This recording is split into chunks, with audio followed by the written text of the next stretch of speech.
చందు డబ్బు దొంగతనం చేసింది భాగ్యం వాళ్ళే అని తెలుసుకొని ఆనందరావు చెంప పగలగొట్టిన చందు. వల్లిని ఇంట్లో నుంచి వెళ్ళిపోమన్న చందు. ఇదంతా ఎలా జరుగుతుందో తెలుసుకోవాలి అనుకుంటే వీడియోని పూర్తిగా చూసేసేయండి. అయితే ఇంకా ప్రేమ ఏమోంచి ధీరజ్ కోసమే ఆలోచిస్తూ ఉంటుంది. వాడు ఇక్కడికి వస్తాడా రాడా, నేను క్యాబ్ బుక్ చేస్తుంటే కట్ చేస్తున్నాడు అని చెప్పేసి అనుకుంటూ ఉంటుంది. అలా అనుకుంటూ నర్మదకైతే ఫోన్ చేసి క్యాబ్ బుక్ చేస్తుంటే కట్ చేస్తున్నాడు అని చెప్పేసి అంటూ ఉంటే, అయితే ఉండు కాన్ఫరెన్స్ కలుపుతానని చెప్పేసి అంటూ ఉంటుంది. అప్పుడే ఇంకా కాన్ఫరెన్స్ కలపగానే ధీరజ్ ఏమోంచి వదిన చెప్పండి అంటే, ఎందుకురా నేను క్యాబ్ బుక్ చేస్తుంటే కట్ చేస్తున్నావు అంటూ ఉంటుంది. నేను ఎందుకు బుక్ చేసుకోవాలి అని చెప్పేసి అంటూ ఉంటాడు ధీరజ్. అప్పుడే ఇంకా నేను ఇక్కడే ఉన్నాను కాలేజ్ బయట, నా ఫోన్లో ఛార్జింగ్ కూడా లేదు రా అని చెప్పేసి ప్రేమ అయితే ఫోన్ పెట్టేస్తూ ఉంటుంది. అప్పుడే ఇంకా ధీరజ్ అలా వదిన ఏమోంచి నర్మద ఇలా అంటూ ఉంటుంది. ధీరజ్ పాపం ధీరజ్ ఒక్కరితే ఉన్నాను అంటుంది కదా, వెళ్ళు, అలా వదిలేస్తే బాగోదు అని చెప్పేసి అంటూ ఉంటే, నేను వెళ్ళను వదిన, నేను వెళ్ళినా సరే పెడార్థాలు తీసి మళ్ళీ ఏదో ఒకటి అంటుంది అని చెప్పేసి అంటూ ఉంటాడు. పాపం ధీరజ్ అంటూ ఉంటే, లేదు వదిన వెళ్ళను అని చెప్పేసి ఫోన్ పెట్టేస్తూ ఉంటాడు. అలా ఫోన్ పెట్టేసి ప్రేమ కోసమే ఆలోచిస్తూ ఉంటాడు. ఏంటిది కొత్తగా బిహేవ్ చేస్తుంది, నిన్నటి వరకు కోపంగా ఉన్నట్టు నా బండే ఎక్కనట్టు యాక్ట్ చేసింది, ఈరోజు నా క్యాబే బుక్ అవ్వాలని ఇంత మొండిగా ఉందేంటి, అయినా అన్నిటిలోని మొండితనమే, అదేదనుకుంటే అదే జరగాలి అనుకుంటూ ధీరజ్ అనుకుంటూ ఉంటాడు. అప్పుడే ఇంకా ప్రేమ ఏమోంచి ఇటు వస్తాడా రాడా, ఇంకెంతసేపు వెయిట్ చేయాలి, చీకటి అయ్యేలాగా ఉంది అని చెప్పేసి ప్రేమ ధీరజ్ కోసం వెయిట్ చేస్తూ ఉంటుంది. అప్పుడు ఇంకా ధీరజ్ సర్లే ఒక్కరితే ఉందంటుంది, ఎలా ఉందో ఏంటో దూరం నుంచి చూద్దామని చెప్పేసి వెళ్తూ ఉంటాడు. అప్పుడే ఇంకా ధీరజ్ దూరం నుంచి చూసి ప్రేమ ఒక్కరితే ఉండడం చూసి వెళ్ళి కార్ని ప్రేమ ముందు ఆపుతాడు. వెంటనే ప్రేమను చూసి ఆనందంతో, వచ్చావా, రావనుకున్నాను అని చెప్పేసి అంటూ ఉంటే, నాకు తప్పదు కదా, నువ్వొద్దనుకున్నా నేను అనుకోలేను అలాగా, మనకెందుకులే అని చెప్పేసి అంటూ ఉంటాడు ధీరజ్. సర్లేరా పద ఇంటికి వెళ్దామని చెప్పేసి అంటూ ఉంటే, ఏ ఇంటికి, మీ ఇంటికా మా ఇంటికా అని చెప్పేసి అంటూ ఉంటాడు ధీరజ్. ఇంకెక్కడికి, మా ఇంటికే అంటుంది ప్రేమ. మీ ఇంటికి వెళ్ళడానికి నా క్యాబే ఎందుకు ఎక్కాలి, వేరే క్యాబ్ బుక్ చేసుకొని వెళ్ళొచ్చు కదా అని చెప్పేసి అంటూ ఉంటే, నా ఇష్టం, నాకు ఏ క్యాబ్ కావాలంటే ఆ క్యాబ్ బుక్ చేసుకొని వెళ్తాను అంటుంది ప్రేమ. ఇంకా ధీరజ్ ఏమోంచి తనతో వాదించలేక కోపంగా కూర్చుంటూ బండి అయితే డ్రైవ్ చేస్తూ ఉంటాడు. అప్పుడు ఇంకా ప్రేమ ఏమోంచి ధీరజ్ వైపు చూస్తూ ధీరజ్ చూపించే ప్రేమనంతా గుర్తు చేసుకుంటూ ఉంటుంది. సారీ రా, నేను ఇన్ని రోజులు ఎంత ఇబ్బంది పెట్టానో నాకు ఇప్పుడు తెలుస్తుంది అనుకుంటూ ధీరజ్ వైపు ప్రేమగా చూస్తూ అనుకుంటూ ఉంటుంది. అప్పుడే ఇంకా ధీరజ్ ఏంటి అలా చూస్తున్నావు అని చెప్పేసి అంటూ ఉంటే, చూడకూడదా అంటూ ఉంటే, చూడకూడదు, ఎందుకు అలా చూస్తున్నావో చెప్పు అని చెప్పేసి అంటూ ఉంటే, నా ఇష్టం, నేను చూస్తాను అని చెప్పేసి అంటూ ఉంటుంది ప్రేమ. ఇంకా వీళ్ళిద్దరూ ఇలా మాట్లాడుకుంటూ ఉంటారు. ఇంకో వైపు ఏమోంచి భాగ్యం వాళ్ళు చందు వాళ్ళకి అన్నం పెట్టినట్టే పెట్టి తిరుపతి తెచ్చిన బ్యాగ్లో నుంచి డబ్బులు తీసి క్యారేజ్ బాక్స్లో వేసుకొని వెళ్ళిపోతూ ఉంటారు. ఇంకా చందు అయితే భోజనం తినేసి వాళ్ళ అందరూ వెళ్ళిపోయిన తర్వాత లెక్కలు చూసుకుంటూ ఉంటాడు. అప్పుడే ఇంకా తిరుపతి, అల్లుడు నేను అందులో డబ్బులు ఎట్టాను అల్లుడు, ఇప్పుడు కనిపించటం లేదు అని చెప్పేసి అంటూ ఉంటే, అదేంటి మామయ్య, మనం ఇక్కడే ఉన్నాం కదా, ఇంతలో ఎవరు తీస్తారు అని చెప్పేసి అంటూ ఉంటే, అదే నానుడు నాకు అర్థం కావటం లేదు అని చెప్పేసి అంటూ ఉంటాడు తిరుపతి. నువ్వేం టెన్షన్ పడకు మామయ్య, ఎక్కడో పడిపోయి ఉంటాయి, వెతుకుదాంలే అని చెప్పేసి అంటూ ఉంటే, ఏంటలుడు వెతికేది, రేపు మీ నాన్న వచ్చి ఏవి డబ్బులు అంటే నేనేం సమాధానం చెప్పాలి అని చెప్పేసి తిరుపతి అయితే అంటూ ఉంటాడు.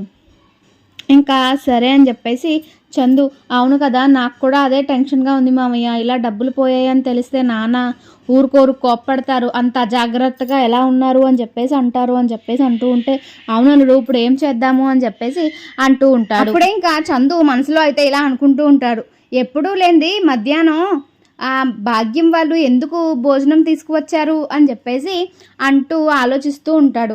అది తిరుపతికి చెప్పగానే, తిరుపతి ఇంకెందుకు అల్లుడు, నా సుక్కు నా కోసమే తీసుకువచ్చింది అని చెప్పేసి అంటూ ఉంటాడు తిరుపతి. లేదు మామయ్య, వాళ్ళే ఏదో చేసుంటారు అని చెప్పేసి చందు అనగానే, ఏంటలుడు నీ సొంత అత్తమామల్ని నువ్వే అనుమానిస్తున్నావు అని చెప్పేసి అంటూ ఉంటే, అదేం లేదు మామయ్య, నాకు ఎందుకో అనుమానంగా ఉంది అంతే అని చెప్పేసి అంటూ ఉంటాడు చందు.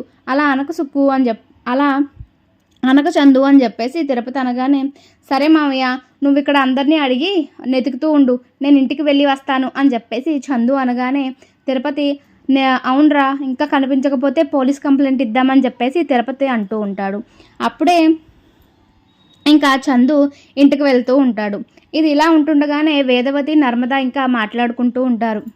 ఏవే, ఆ ప్రేమ ధీరజ్తో మాట్లాడుతుందంటావా అని చెప్పేసి అంటూ ఉంటే, అవును మీకు చెప్పలేదు కదూ, ఇందాక ధీరజ్ క్యాబే బుక్ చేసుకుంటాను అని చెప్పేసి నాకు ఫోన్ చేసింది.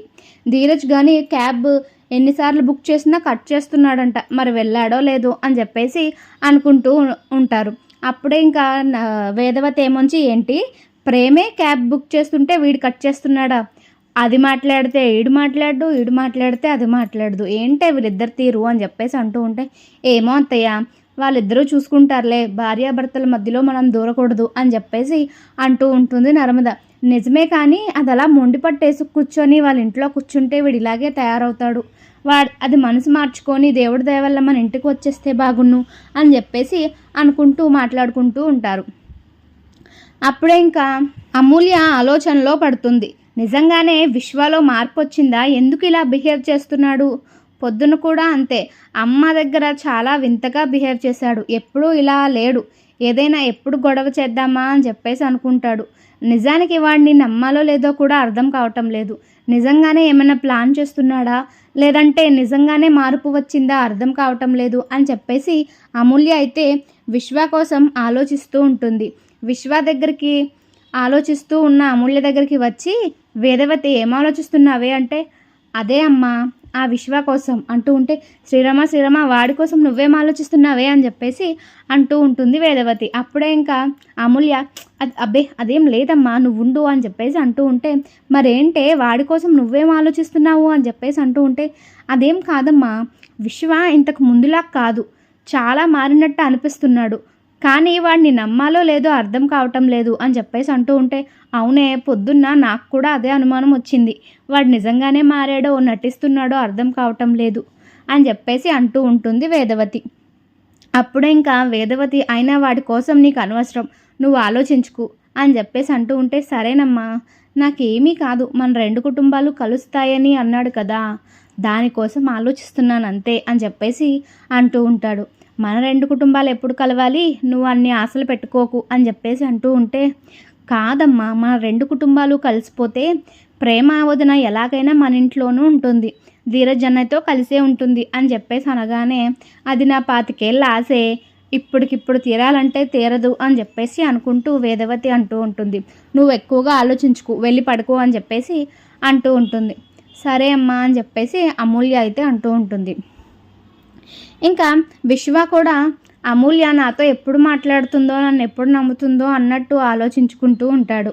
ఇంకోవైపు ప్రేమ ధీరజ్లు ఇద్దరు కారులోని ఇంకా చందు ఇంటికి చేరుకొని వెంటనే వల్లి దగ్గరికి అయితే వెళ్తాడు. ఏ వల్లి ఇలా రా అని చెప్పేసి అనగానే, ఏంది బా అని చెప్పేసి వల్లి అయితే వాళ్ళ ఆయన దగ్గరికి వెళ్తూ ఉంటుంది.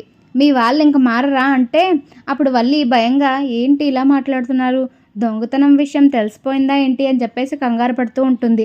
అప్పుడే ఇంకా చందు వల్లి ఏముంచి చందుని చూస్తూ, ఏమైంది బా అలా అంటున్నావు అని చెప్పేసి అంటూ ఉంటే, నీ దగ్గర కాదు నా నాటకాలు, మీ అమ్మ వాళ్ళు ఈరోజు ఫ్యాక్టరీకి ఎందుకు వచ్చారు, రైస్ మిల్కి ఎందుకు వచ్చారు అని చెప్పేసి అనగానే, వల్లి ఏముంచి అవునా నాకు తెలియదు బా అని చెప్పేసి అంటూ ఉంటే, తెలియదంటావేంటి, నువ్వే కదా మీ నాన్న వస్తాడని చెప్పావు అని చెప్పేసి అంటూ ఉంటే, మా నాన్న కోసం వచ్చుంటారు అని చెప్పేసి అంటూ ఉంటుంది.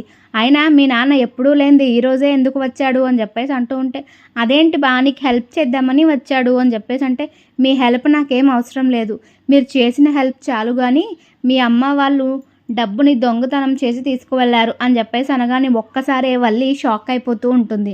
బావకి ఎలా తెలిసిపోయింది, వీళ్ళు ఏదో ఒకటి చేసి తెలిసేలా చేసుంటారు అని చెప్పేసి అనుకుంటూ ఉంటుంది వల్లి. అప్పుడే ఇంకా, అదేంటి బావా అలా మాట్లాడుతున్నావు, మా అమ్మ వాళ్ళు ఎందుకు చేస్తారు అని చెప్పేసి అంటూ ఉంటే, నువ్వు నాటకాలు ఆడుకు, మీ అమ్మ వాళ్ళ గురించి నాకంటే నీకే బాగా తెలుసు అని చెప్పేసి అంటూ ఉంటే తలదించుకుంటుంది. అదేంటి బా, మా అమ్మ నాన్నల గురించి నువ్వు అలా మాట్లాడుతున్నావు, వాళ్ళని అత్త మామలు అని చెప్పేసి అంటూ ఉంటే, అంత లేదు నిన్నే భారంగా ఫీల్ అవుతున్నాను, ఇంకా వాళ్ళని మన వాళ్ళు అనుకుంటానా అని చెప్పేసి చందు అంటూ ఉంటాడు. అప్పుడే ఇంకా వల్లి ఏమీ తెలియనట్టుగా నటిస్తూ ఉంటుంది. అప్పుడే ఇంకా చందు వల్లి ఫోన్ తీసుకొని, మీ అమ్మ వాళ్ళకి ఫోన్ చేయి, ఏమీ మాట్లాడకుండా హలో అమ్మ అదొక్కటే అను, ఇంకేమైనా మాట్లాడావో అని చెప్పేసి చందు కోపంగా చూస్తూ ఉంటాడు. అప్పుడే ఇంకా వల్లి ఇప్పుడు ఎందుకు బా వాళ్ళకి ఫోను, వాళ్ళు ఏం చేసి ఉండరు అని చెప్పేసి అంటూ ఉంటే చేస్తావా లేదా అని చెప్పేసి కోపంగా కసిరేసరికి వల్లి అయితే వాళ్ళ అమ్మకైతే ఫోన్ చేస్తుంది. అప్పుడే ఇంకా వాళ్ళమ్మ అగో అమ్ముడు నువ్వు చెప్పినట్టే నేను డబ్బులు తీసుకువచ్చేసానే అని చెప్పేసి చెప్పగానే ఒక్కసారే వల్లి షాక్ అయిపోతూ ఉంటుంది. వెంటనే వాళ్ళ అల్లుడు నాకు తెలుసు మీ అమ్మ వాళ్ళే ఇదంతా చేసుంటారు, నువ్వు వాళ్ళకు వత్తాసు పలుకుతున్నావు అంటే ఇదంతా ప్లాన్ చేసింది నువ్వేనా అని చెప్పేసి చందు అయితే అంటూ ఉంటాడు.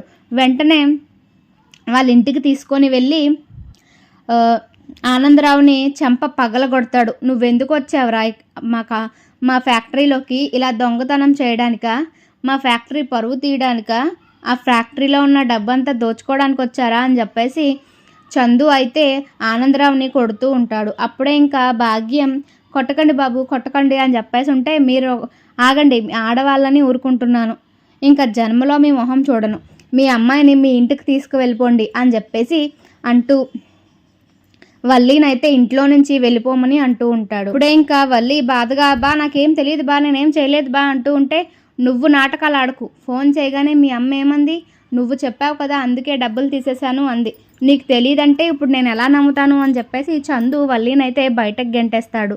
చూసారు కదా ఫ్రెండ్స్, రాబోయే ఎపిసోడ్లో ఇలాగే జరగబోతుంది. ఇలాగే జరగాలని మీరైతే కోరుకుంటున్నారా? అయితే వీడియోని వెంటనే లైక్ చేసి షేర్ చేసి మా ఛానల్ని సబ్స్క్రైబ్ చేసుకోవడం మాత్రం అస్సలు మర్చిపోకండి.